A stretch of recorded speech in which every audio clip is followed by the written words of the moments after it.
भारतवर्ष का अमिट सम्मान करती हूँ। मैं भारतवर्ष का अमिट सम्मान करती हूँ। यहाँ की चांदनी मिट्टी का ही गुणगान करती हूँ। मुझे चिंता नहीं है स्वर्ग जाकर मोक्ष पाने की। मुझे चिंता नहीं है स्वर्ग जाकर मोक्ष पाने की। बस तिरंगा हो कफन मेरा, बस यही अरमान रखती हूँ, बस यही अरमान रखती हूँ। मुझे आज खोलकर बोलना है और आप सभी को समझकर सुनना है। देशभक्ति एवं राष्ट्र निर्माण। मान्यवर, देशभक्ति के मायने आजादी से पहले कुछ और थे और अब देशभक्ति के मायने कुछ और है।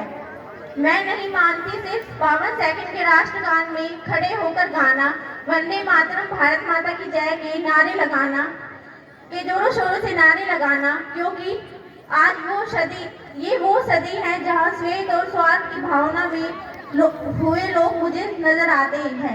ये वो सदी है जहाँ नीति, नियम, नैतिकता जैसे मूल्य मुझे कौड़ियों के भाव बेचते हुए लोग नजर आते हैं। ये वो सदी है जहाँ सत्य, अहिंसा, सदाचार, समरसता, सादगी एवं स्नेह जैसे आदर्शों की धज्जियां उड़ाते हुए लोग मुझे नजर आते हैं। ये वो सदी है जिस सदी में दो भाई घर में अमन, शांति और चैन से बड़ी मुश्किल से रहते हैं। ये वो सदी है जिस देश का युवा फेसबुक और व्हाट्सएप पर सोशल नेटवर्किंग साइट पर चैटिंग और डेटिंग के माया जाल में फंसे हुए नजर आते हैं। तकलीफ तो मुझे तब होती है जब इस देश का नौजवान बाइक पर हेडफोन लगाए बाइक चलाते हुए आ रहा है। वो इस धरती को रोंदते हुए जा रहा है। वह भूल गया है कि जिस धरती को वह रोंद रहा है उसकी एक एक इंच पाने के लिए हमारे देशभक्तों ने अपने प्राण न्यौछावर कर दिए थे। तकलीफ तो मुझे तब होती है जब इस देश का नौजवान, जिस पर जिम्मेदारी थी अपने राष्ट्र को बांध कर रखने की, वो आज पबजी गेम के मायाजाल में फंसा हुआ नजर आता है। महोदय, इन विपरीत परिस्थितियों में देशभक्ति एवं राष्ट्र निर्माण हम सबके लिए एक चुनौती बन गया है। तब झांसी की रानी से लेकर शहीद आजम वीर भगत सिंह, स्वतंत्र सेनानी वीर सावरकर से लेकर महात्मा गांधी तक का जान देना को हम देशभक्ति कहते थे। लेकिन आज देशभक्ति के मायने कुछ और है। तो महोदय, जो लोग अपने समाज, परिवार और देश के प्रति समर्पण का भाव रखते हैं, वो है देशभक्ति। कर्तव्य पालन का भाव है देशभक्ति। धर्म लोकता को पछाड़कर ईमानदारी से किया गया काम है देशभक्ति। एक गरीब बुजुर्ग बीमार को दवाई दी जाए, वो है देशभक्ति। एक पत्रकार अपनी पत्रकारी पूरी ईमानदारी से करे, वो है देशभक्ति। एक अध्यापक अपने छात्र को पूरी ईमानदारी से पढ़ाए, वो है देशभक्ति। एक विद्यार्थी अपने अध्यापक का सम्मान करे, वो है देशभक्ति। यहाँ की राष्ट्र निर्माण का पहला सोपान है देशभक्ति। मौन निद्रा में सोने वाले लोग, अब भी वक्त है, जाग जाओ, इससे पहले कि तुम्हारी ये नींद राष्ट्र को ले डूबे। भाषा के नाम पर लड़ने झगड़ने वाले लोग अब भी अपनी राष्ट्रभाषा को दुनिया का सिरमौर बनाओ और राष्ट्र नींव में अपना योगदान दो। क्योंकि महोदय, लड़ने झगड़ने या ऊंच नीच करने से हमारा राष्ट्र निर्माण नहीं हो सकता। अरे क्या अमीरी, क्या गरीबी, क्या पवित्र, क्या अपवित्र, क्या पवित्र, क्या अपवित्र, क्या नीच, क्या ऊंच, यही सब है हमारी देशभक्ति। नहीं, जातिवाद, नातीवाद, नक्सलवाद और खास तौर पर भ्रष्टाचार ही राष्ट्र निर्माण में अवरोध खड़ा कर रहा है। ये रिश्वतखोर चाहते हैं रिश्वतखोरी चलती रहे। ये बलात्कारी चाहते हैं कि औरतों की इज्जत लूटते रहे। ये शराबी चाहते हैं कि ये भारत लूटता रहे। ऐसे लोगों की तुच्छ मानसिकता के कारण मुझे मेरा अखंड भारत खंड खंड होता हुआ नजर आ रहा है। तब ऐसे देशद्रोहियों के लिए मैं कहना चाहूंगी, ऐ हवाओं में जहर घोलने वालों, ऐ हवाओं में जहर घोलने वालों, फिजाएं हमारे इशारों से बदलती हैं, तुम क्या बदलोगे हस्ती हिंदुस्तान की। शेरों के जिगर में तो माँ भारती बसती है, माँ भारती बसती है। तो आओ एक उम्मीद बने, उम्मीद के साथ चले और राज्यों के साथ हाथ मिलाए, उनके खान पान, रहन सहन, बोलचाल के साथ परिचित हो। क्योंकि महोदय, अगर विश्व के सामने परिचित होना है तो विश्व की चुनौतियों को सामना करना पड़ेगा। विश्व के सामने सिर उठाकर जीना होगा, तो हम सबको मिलना होगा। हम सब एक ताकत है, हम सबको एक ताकत बननी होगी, क्योंकि अकेले हम कुछ नहीं कर सकते। मिलने की ताकत बहुत अलग होती है महोदय। अकेले तो हम बुद्ध की तरह है, अगर मिल जाए तो सागर है। अकेले हम धागा है, अगर मिल जाए तो चादर है। अकेले हम कागज है, अगर मिल जाए तो किताब। अकेले हम दुआ है, मिल जाए तो इबादत। अकेले हम पत्थर है, अगर मिल जाए तो इमारत। यह बोलने की शक्ति है, बोलने की ताकत। तब जाकर देश का बच्चा, इस देश का युवा, इस देश का बुजुर्ग बहादुरी से कह सकेगा कि मेरा चीन हो, रूस हो या हो पाकिस्तान, चीन हो, रूस हो या हो पाकिस्तान, मेरा हिंदुस्तान से टकराना नहीं है खेल आसान, मेरे हिंदुस्तान से टकराना नहीं है खेल आसान।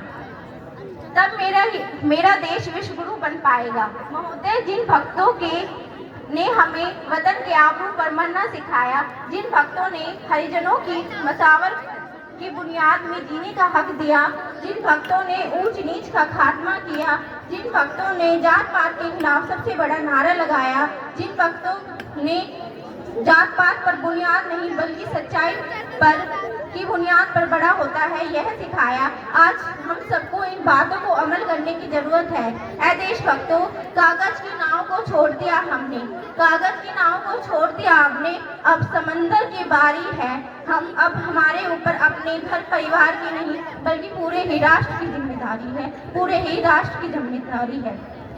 हम सबको पूरे भारत को सजाना संवारना है। और महोदय, मैं कहना चाहूँगी कि हमारे देश की जिम्मेदारी नहीं है हमें आगे ले जाने की, बल्कि अब हमारी जिम्मेदारी अपने देश को आगे ले जाने की।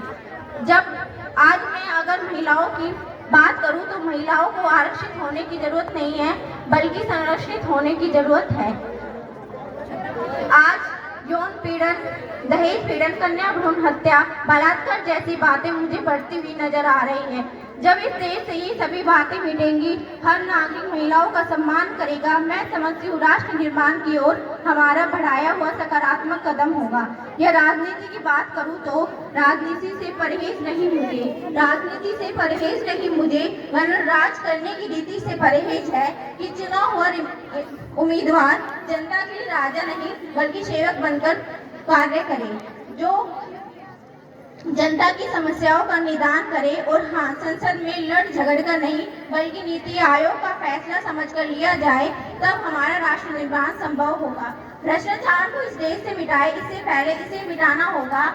यदि हम बेहतर राष्ट्र निर्माण चाहते हैं तो भ्रष्टाचार को खत्म करना होगा। काला धन और राजनीति इस देश के प्रमुख मुद्दे, ये सब एक ऐसी उपलब्धि है जनाब, इंसान तो चढ़ जाता है लेकिन इंसानियत चोट खा जाती है। इस धंधे से हम सोने की चैन तो खरीद पाएंगे, लेकिन मैं ये दावा करती हूँ कि नींद चैन की नहीं सो पाएंगे। यदि देश को बचाना चाहते हो तो लहू बहाना होगा, यदि देश को बचाना चाहते हो तो लहू बहाना होगा। व्यक्तिवाद को छोड़ राष्ट्रवाद अपनाना होगा। देशभक्ति को दुनिया का सबसे बड़ा धर्म बनाना होगा और देशद्रोही को इस देश से मिटाना होगा, क्योंकि महोदय, यही सही वक्त है देश के लिए जीने मरने का, सर्द देश को नींद से जगाने का, क्रांतिकारी की मिसाल को फिर से जलाने का, दुनिया को फिर से राह दिखाने का। यही सही वक्त है देश को सर्वश्रेष्ठ बनाने का। हम अपने चरित्र निर्माण से ही राष्ट्र निर्माण कर सकते हैं। हमारा राष्ट्र निर्माण तब संभव होगा जब दिए मंदिर में नहीं हर घर में रात को जल पाएंगे, जब चादर सिर्फ मस्जिद में नहीं बल्कि हर सर बदन पर ढकी जाएगी, जब शांति सिर्फ चश्मे में नहीं तो भाइयों के बीच भी नजर आएगी। हमारा राष्ट्र निर्माण तब संभव होगा जब इस देश में बढ़ रही गरीबी, बेरोजगारी और बढ़ रहे अपराध दुनिया से पूरी तरह से मिट जाएंगे। हमारा राष्ट्र निर्माण तब संभव होगा जब बुजुर्गों को वृद्धाश्रम और बच्चों को अनाथाश्रम रहने के लिए मजबूर नहीं होना पड़ेगा। हमारा राष्ट्र निर्माण तब संभव होगा जब किसानों के खेतों में हर जगह पानी पहुंचाया जाएगा। हमारा राष्ट्र निर्माण तब संभव होगा जब गरीब से गरीब व्यक्ति का भी अच्छे से अच्छे इलाज किया जाएगा। हमारा राष्ट्र निर्माण तब संभव होगा जब गरीब की झोपड़ियों को बदलकर उनका अपना खुद का मकान होगा। हमारा राष्ट्र निर्माण तब संभव होगा जब परीक्षाओं में पेपर लीक नहीं होंगे। अब हम हमारी देशभक्ति से ही राष्ट्र निर्माण के लिए कुछ कर सकते हैं। क्यों ना अनाथाश्रम और वृद्धाश्रम को जोड़ने की पहल की जाए, जिससे बच्चों को अपने माँ बाप का प्यार और बुजुर्गों को अपना बिछड़ा हुआ परिवार मिल जाए। जिसको देखकर जिसको समझकर हर धड़कन ठहरे और हर इंसान का मन ये कह दे कि नेक है भारत, एक है भारत, श्रेष्ठम में भी श्रेष्ठ है भारत, श्रेष्ठम में भी श्रेष्ठ है भारत। तो आओ देशवासियों, संकल्प करें कि आजादी की कभी शाम नहीं होने देंगे, आजादी की कभी शाम नहीं होने देंगे, शहीदों की कुर्बानी बदनाम नहीं होने देंगे। बची हो जो एक बूंद भी गर्म लहू की, तब तक भारत माता का आंचल नीलाम नहीं होने देंगे। धन्यवाद मेरी वाणी पर सोचेगा।